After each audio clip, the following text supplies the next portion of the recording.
All right, today I'm joined by Simon Njoroge, who is an expert in care reform in Kenya. He's, or rather, let's just not put ourselves titled. Let's just say we are two Kenyans joining the conversation about getting to the root of the problem of orphanages in Kenya, poverty, care reform. It's a long, long conversation. We've been having this conversation, I think, for the last 2 years. So we've been having this conversation. So I think we should just start with what you were talking about earlier. Is this an orphanage problem, or what is the root of the problem? And you're talking about who are the players in this field? Who are the players in this conversation? Let's start there. And what are their interests in starting this conversation about care reform in Kenya? Let's just start there. One, thank you for having me. And just to clarify, I'm not an expert. I just happen to have an interest. Right. Apart from that, in my opinion, we don't have an orphanage problem. Mm. We have a poverty and inequality problem. Mm. Orphanages are just a symptom of that problem. Or to put it in a different way, we have a political-economic problem that happens to impact on children more adversely than the rest of the population. So, when we define care reform from the perspective of orphanages are the problem, then what we do is that we look at the symptom and we solve the symptom. Right. But if we want our communities and our families to thrive, then we must look at the whole political economy of our country and our communities. Not just look at, okay, we are going to have these community-based initiatives, these services, these alternatives, kinship care, foster care, whatever you may call it. Right. But in the first place, the reason why we are there is because, one, someone will tell you we don't have social services. Social services are a factor of the economy and the political economic structure of the country. Why don't we have social services? Good question. Two, they'll tell you children need good education, which is a social service. Why don't we have good education? So these are questions that are bigger than the question of orphanages. Right. These are questions that we should be asking our governments. What are you doing about this? But therein lies the problem. The drivers of care reform are international NGOs. Namely? What international NGOs will not do, they will not engage in conversations that relate to the politics of the countries they are working in. It's a risk for them. If they do that, they will be chased away. Wow. And so, by their very nature, they cannot handle the core of the problem. Because if they do the next thing, they will be kicked out. Right. So it means in the first place, they are the wrong players to be leading the initiative. Well, that's why we're having this conversation. I asked you, first of all, I said, is there a journalist or is there somebody in Kenya who is a media correspondent for care reform? Like literally, my job is literally just to talk about care reform, because this is a conversation that can happen for the rest of our lives. It's like racism or poverty, or ending poverty. I mean, gosh, that conversation can go on forever and not really have a certain solution if you want to have it. But then I think that Kenyans need to just be in the conversation. We need to be talking about it as ourselves. It's like, for example, you and I are married, but both of us are not talking about our marriage, but it's other people talking about it. There'll be never like solutions, because the two players who should be having these conversations are the people who are affected the most by this issue that we're talking about. And that's the Kenyans themselves. We are the ones who are feeling the pain of it, because we have to live every day with it. I think you're right. I think the challenge we are talking about here, or what you are trying to describe, Mm, is not a problem that specifically is a care reform problem. mm, It's more of a problem of the current world order, where solutions are developed at the top, mm, and then they go down to the ground to look for problems. right. Um, we have, for example, the UN sits down, like in 2019, the UN General Assembly passed a resolution on the rights of the children, Right. and it was we need to end orphanages. Mm, So we have a scenario where policies are being made at the global level, and they are saying we don't need orphanages, we need to do this, and then that has to trickle down. So it's mm, not coming from the bottom up. right. Solutions are being formulated in New York, and they're supposed to go work in my village in Kinangop, Mm-hmm. right? Right. And that's how international development works. It's Right. top down.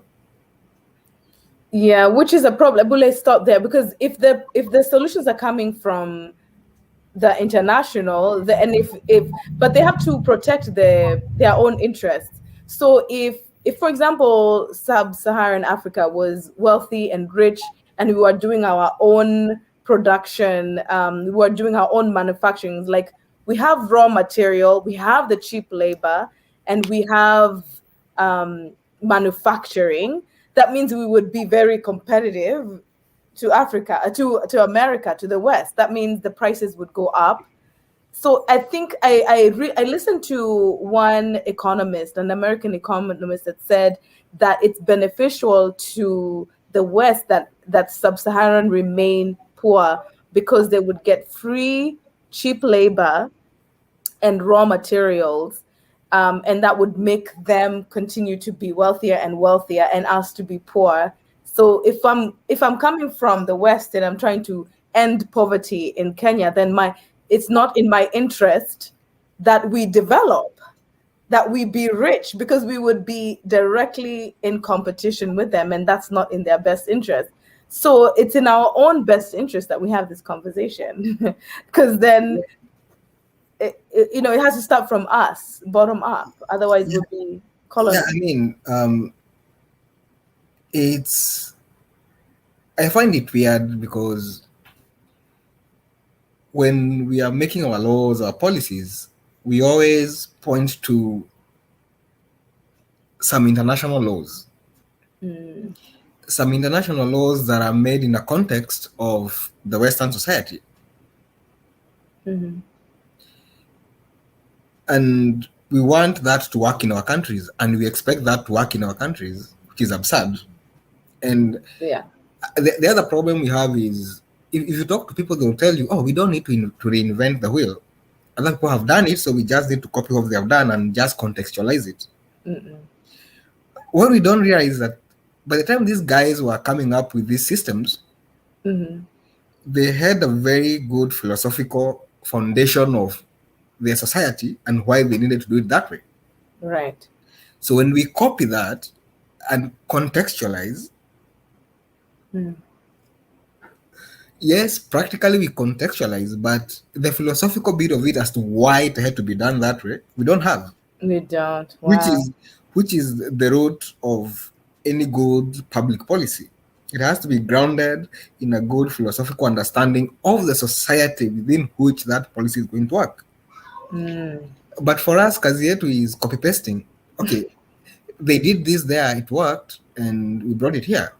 Think of care reform, for example. The first example of care reform happened in Eastern Europe. Right. In fact, most of these international NGOs started by working there. Mm-hmm. Then they brought the same uh, theory of change Uh-huh. to us, Right. and it's supposed to be contextualized, and then it will work. Wow. Instead of getting back to the basics and asking ourselves, so what's the problem here? What are we dealing with? Right. Right. But we also need to understand that these international NGOs work within a certain context. They are funded by development agencies, they are funded by UKAID, they are funded by EU, they are funded by USAID, who have an interest. So Right. for these international NGOs to remain afloat, they have to work within a specific line of thinking. Wow. Otherwise, they will not get funding. Right. And so what we have is today is orphanages. Tomorrow we will not have orphanages, we'll have foster care, for example, and the problem will move there. Oh, And so I can only imagine we'll what start that dealing with the would look problem of like. foster care, and the cycle continues unless these initiatives are led by the local communities. They are the Right. ones who know their problem. Right. And we know for sure the problem is poverty. We know for sure the problem is inequality. We know for sure the problem is lack of social services.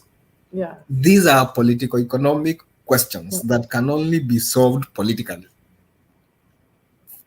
Yeah. Now, okay, I want you to let's look at a solution. I'll give an example of a solution that changed like that.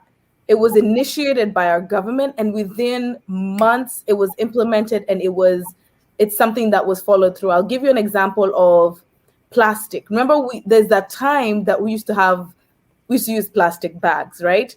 Yeah. The government said no more plastic bags, and they would fine people, and they would, like, if you were like, everybody was scared to be seen with a plastic bag. How quick was that policy implemented?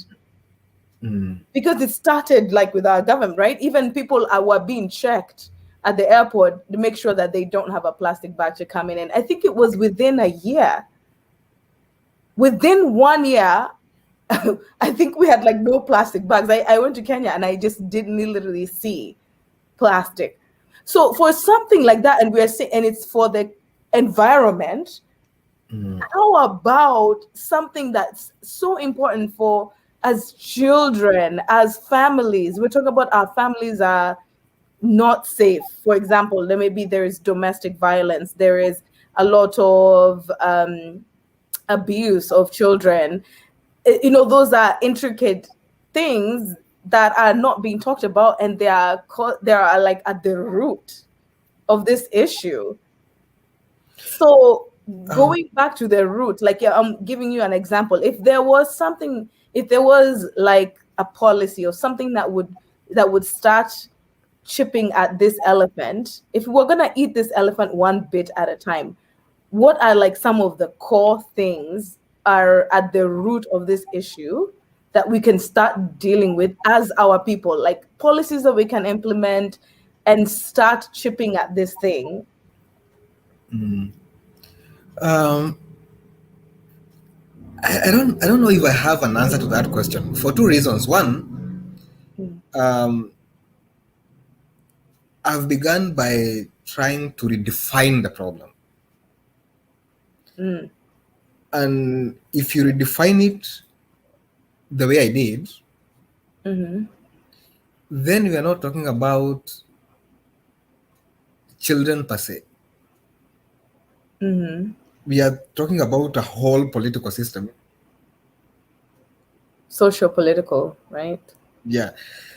So if you define the problem as an orphanage children problem, then we can start chipping the elephant from wherever we want. Right. But if you redefine it to become a poverty inequality question, then it becomes a whole different thing. So we are talking about overhauling a whole political system. So it becomes something very different. And I think the issue here is, and this is very interesting, because if you look at what people like me and you do, you have people like us who have an interest in children issues. You have people who will be focusing on girls issues. You have Right. people who will be focusing on marginalized communities. Right. You have people who will be talking about people in the ghetto. If you look at all these issues that these people are talking about, we are all talking about the same problem, but dealing with specific symptoms of the problem. So we're just dealing with symptoms. Or you can say, okay, I can give you example. Let's just go for one. Okay, let's talk about a solution that I'll give an example. Let's go for the big dogs, right? I'm gonna go for like Oprah Winfrey, right? She goes to South Africa. She sees a problem. Okay, the girl child is not empowered. Solution: let's create a school of greatness. She'll go to village after village and take children or girls away from their natural habitat, natural community where they can thrive. Take them out of there and put them in a kind of a sterile environment that's just created outside of the context of that society, right? And so so later on, many years, we hear the girls are having some serious psychological problems, mental health problems, right? Because now they've been taken away from their families. So now we've created another problem. We wanted to we want to empower the girls, but now the problem is now a mental health problem.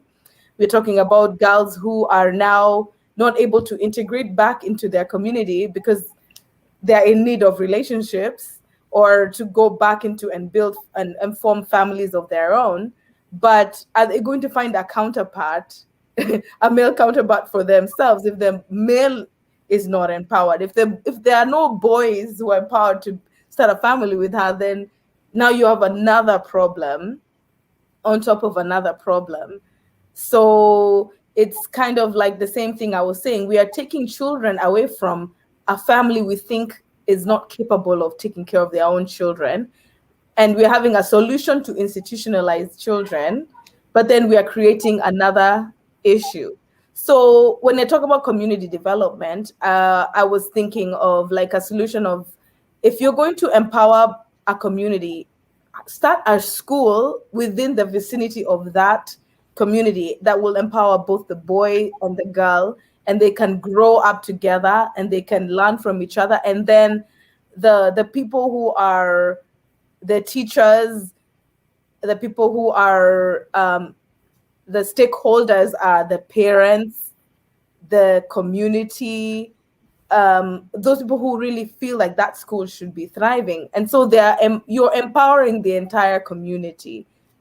That's what I'm thinking is like a solution. And if there are abusers, if the children are not safe in that, then you incarcerate the perpetrators. So now you're looking at a legal problem, because if the perpetrators are in the community, maybe pedophiles or abusive parents, and instead of taking the children away, why don't we like incarcerate have justice served for the perpetrators? So then that becomes like an issue with social justice. So you see how I'm trying to like look at it in terms of like community development. Yeah, and I think you're right. The issue for me, I don't have a problem with that kind of an approach. I think for me, the key point is those approaches are what I would call short-term Band-aid, like a band-aid to the issue. But if that does not happen within a broader context of a long-term plan, then we'll still have the same problem manifest itself in a different way. Right. So, of course, we have children today. They need to be taken care of today. Right. So they cannot wait for the long-term plan to work. Right. But so we need sustainability. What we need to do is have a long-term plan. Then within that, then we can have initiatives like what you're talking about. But if we are doing those initiatives in a context where the long-term plan is misplaced, then we'll keep on dealing with those short-term plans forever. I know. So I think we're getting somewhere. We're talking about short-term plans without looking at the whole. We're looking at it as a context. What is it that we want? Do we want just children who are fed well, clothed, and not in trouble? What kind of, I think we want to define what kind of community, what kind of a people do we want to raise? What kind of a community do we want? And then start from there. What is it that we want? Do we want healthy families, healthy communities? And then how do we get there? You know what I mean? What is it that we want? I think we have what in my opinion, what I think we would want, I could be wrong, Mhm. is dignified life. Ah, tell me about it. That's what I'm thinking. Every A person life needs to live with dignity. with dignity, right? That's the most important thing. You may not be the richest, Mm. but if you have dignity, if you're comfortable, you're good. Ben, talking about dignity, oh, I think, Yanni, you've just struck a chord with me because I was thinking one time when I saw some Americans coming to Kenya Mm. and they would visit human beings in the confines of uh, an institution. That's not dignity. And then they would visit animals, lions, cheetahs, elephants in their natural habitat, enjoying life. And like I felt like the animals were like that wildlife initiative that was it created a really dope way for animals to live, which is like way better than the human children are living. Like, I mean, if you see how intricate that whole system is working, I'm thinking whatever we did for the animals, we should do for the human beings because it works perfectly. It's like a I mean, well-oiled machine. that's why I said almost every player in this thing has an interest. For example, someone will tell you, I care about orphans. Mm. So next summer I'll be going to Africa to look at orphans. And Look at when you go to Kenya, what you do is you go taking pictures with you and these orphans and post them right. on your Instagram. And I'm like, it's very straightforward. The essence of humanity is dignity. Mm. If you go and help this poor child because you're very nice and you're God loving, and then the next minute the photo of you and the child is on Instagram, you didn't even ask the child whether they are okay with that. Mhm. What you're doing is that you are pretending to give them dignity on one hand, Mm. and on the other hand, taking away the same dignity. So, what are you doing? Mm. If you want to post a picture of someone, Mm. morality demands that you ask them whether it's okay. Right. Imagine if I was to take a picture here Mm. of someone and then post it on Facebook, and they're not even they're just some stranger on the road. Right. What will happen? They will be so mad at me. But it feels okay to do that if it's an African child. Right. So, if it should be about dignity, Mm. then what are you doing helping on one hand and exposing the child on the other hand? On the other hand. You are trying to give dignity and taking it away at the same time. So it's about your ego. It's about you. Mm. I believe it should be about dignity. And dignity is about respecting people no matter how poor you think they are, no Right. matter how needy they are. Wow.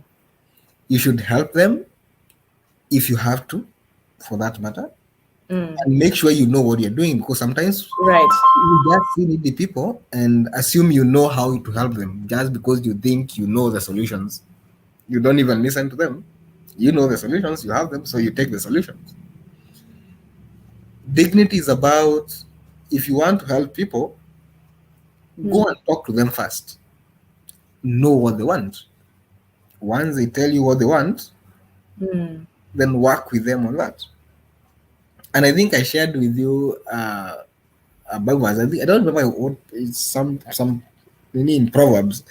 Mm. It says no initiative without wisdom is foolishness. Just Right. because there is a problem, it does not mean you have the solution unless you understand the problem. Right.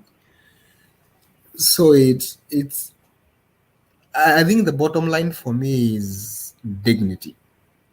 as long as you don't appreciate that poor people have dignity and that need to be restored, Mhm.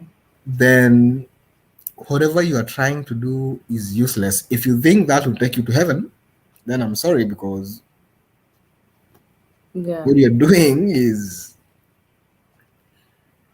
I don't know how to, I don't, let me not even Yeah. get, I No, think I I'm think you're getting onto carried away. something.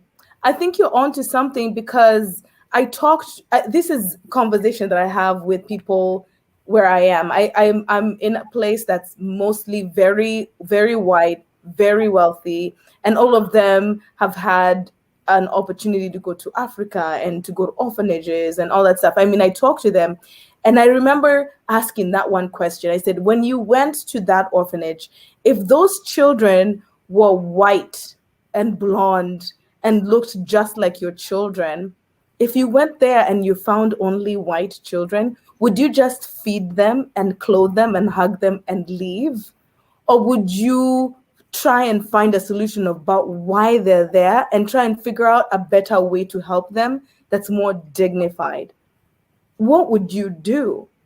Then it became an issue of worth. If you feel American children are worth it and they are valuable, isn't that why we have so much more better solutions for them, because we feel that they are so much more dignified than us? Because that's what it boils down to, is what is their worth and dignity? Because and when I pose that question, there's nothing you can say after that. It's like a conversation ender, because they put themselves in their mind. I say, close your eyes. Now you're in that orphanage. Now give them food, hug them, and leave, and never think about it again. So when I talk to them, I say, when I go to the orphanage, I see myself. I see myself. I see my child. I see me and the pain that I went through when I was in an institution, when I was in boarding school, in a cold boarding school with 90 children in one dormitory. I remember the outbreaks, and we can't social distance, and we can't be isolated from each other. We're just passing this flu to each other because we can't be quarantined. So one person can make everybody sick, and you're deathly sick. The bullying, the sexual abuse that we went through, the issues of abandonment. I know what it feels like to be institutionalized, and I feel I am a dignified human being that doesn't need to be in that kind of environment. So I'm telling you from personal experience what I experienced, and I'm telling you I don't belong in that institution. I Yeah. don't. Anyway, Jules, as we speak, my friend should be here in a minute. So Sounds good. Yeah. I think it was good for our start. And I think that's a good start, because we boiled it down to like the thing that we always go boil down to, in what you said: inequality, human dignity, and social political solutions that are perpetuating this issue. And we can talk about it over and over and over, but then if we don't talk about human dignity, we have no business talking about anything.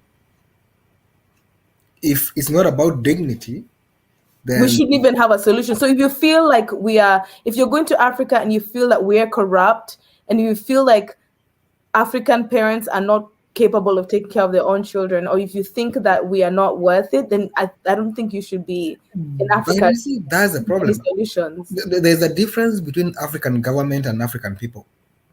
If our Right. governments are corrupt, Yeah. it's the government that is corrupt, not the And people. not us, not the people, because Not the people. So yeah, there should be a situation where you differentiate between African governments and African people. the people themselves, because And everybody says, "Oh, Africa, I went there, and like the and people are so nice." I'll give you an example. I had, I was listening to a conversation about Somalia by a certain guy, and he was saying Mm, what has failed in Somalia mm, is the government. The Somali people still exist as a community and it's functional. The community is still functional. What has failed is the government. So Wow. the moment you start equating the people of Somalia to their failed government, because everyone talks about a failed state. Yes, it's a failed state. The state is a government, Yes, that's right. not a failed society. Yeah, The Somali society is still alive, it still thrives, right. irrespective of everything that is going on. Hmm. So it's always a challenge that a lot of people are not able to differentiate between the state and the people. I know. The Yeah. people are functional. The state can fail, but the society remains. It's actually it will always thrive. It will always remain. Did you know that Kenya is number 14 in the world in terms of like benevolence? It's the 14th most benevolent country in the world, the most benevolent people in the world, number 14. I'm not So surprised. you're not surprised. Kenyans are very giving and very vibrant people who are capable, intelligent, and yeah, very, very. Yeah, so On that anyway, note, we're going to end on that note because yeah. Viva Kenya. Yeah, I mean, it was a nice conversation. Yes. I'm surely looking forward for another one, maybe when I'm a bit well settled, not Right. moving, not my laptop going out of charge, not Right. yeah. Yeah, but I Right. think it's a good conversation. I like it. I have loved it. That's good. And I must say you're a good interviewer. So Awesome. yeah. Thank you. I appreciate that very much. Now I have to figure out how to end it without like keeping us out. And then you send me the recording. I'll try my best to listen to it. Uh, Kiza, lakini uh, sitaangalia. Nitakuwa nasikiza tu kama nimefunga macho. right. And I'm like, did I say the right thing? All right. Yeah. But anyway, you send me the recording. Okay. I will. Yeah. I'll do that. And thank you. Have a nice time. You too. Wacha niende nikaone Mkenya mwingine amepata mtoto. So Okay. Sawa sawa. majiko ya jahe. Enjoy. Have Thank fun. you. Have a good one. Okay. You too. Bye. Bye.